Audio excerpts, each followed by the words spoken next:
The clock struck 12 as I eased into the driver's seat, the engine purring softly as if aware of the impending journey. I had never been one to shy away from adventure, but something about the idea of driving alone on a desolate stretch of road at midnight sent shivers down my spine. Still, I told myself it was just a foolish superstition, nothing more than an overactive imagination. The night was a thick blanket of darkness, illuminated only by the feeble glow of my headlights. The road stretched out ahead like an endless abyss, its edges disappearing into the void. The hum of the engine was the only companion I had, and the soft tapping of rain against the windshield added a melancholic rhythm to the night. As I drove, my mind wandered, and I found myself lost in thought.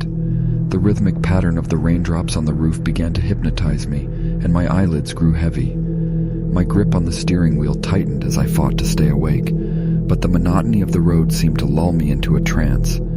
I was jolted back to reality by a sudden flash of movement on the side of the road. My heart skipped a beat as I strained my eyes, trying to make sense of what I had seen. It was a figure, a shadowy silhouette standing by the edge of the forest. I shook my head, attributing it to my tired mind playing tricks on me. But as I drove on, the feeling of being watched intensified, and I couldn't shake the sensation that someone or something was following me. With each passing mile, my unease grew. The rain had transformed into a torrential downpour, and the windshield wipers struggled to keep up, smearing the water across the glass.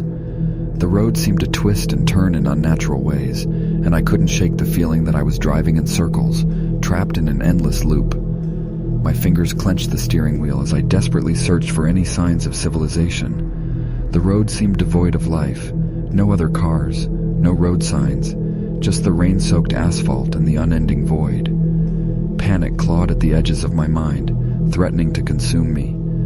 I tried to remind myself that I was just lost, that I would eventually find my way back to familiar territory. And then, a faint glimmer of hope appeared on the horizon, a distant flickering light. My heart leaped with a mixture of relief and trepidation as I sped towards it. As I got closer, the light revealed itself to be a dilapidated gas station, its neon sign barely holding on against the ravages of time. I pulled into the station, the sound of raindrops on the roof replaced by the soft sputtering of the engine. The place looked abandoned, a relic from a bygone era. I glanced around, half expecting to see someone behind the counter, but the interior was shrouded in darkness. Bracing myself against the rain, I pushed open the door and stepped inside.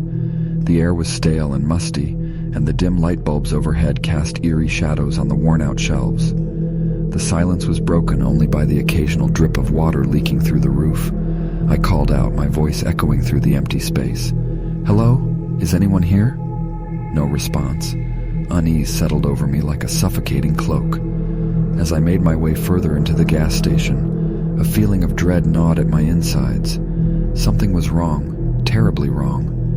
I turned to leave, but froze in my tracks as I caught sight of a faded photograph on the wall. It was a picture of the gas station, but the surroundings were different. A bustling highway, other cars and people. The realization hit me like a ton of bricks. This place was trapped in time, a snapshot from another era, and I was trapped with it. My heart pounded as I backed towards the exit, my eyes darting around the room searching for a way out. But the door had disappeared, replaced by a solid wall of brick.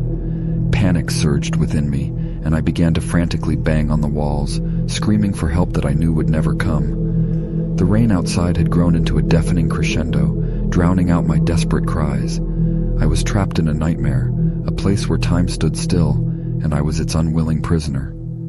As the minutes turned to hours and the hours to days, I realized I was doomed to spend eternity in that forsaken gas station, a relic of a forgotten past. And as the years dragged on, my screams became nothing more than echoes, lost in the desolation of midnight. If you enjoyed the story, please consider giving this video a like and subscribing.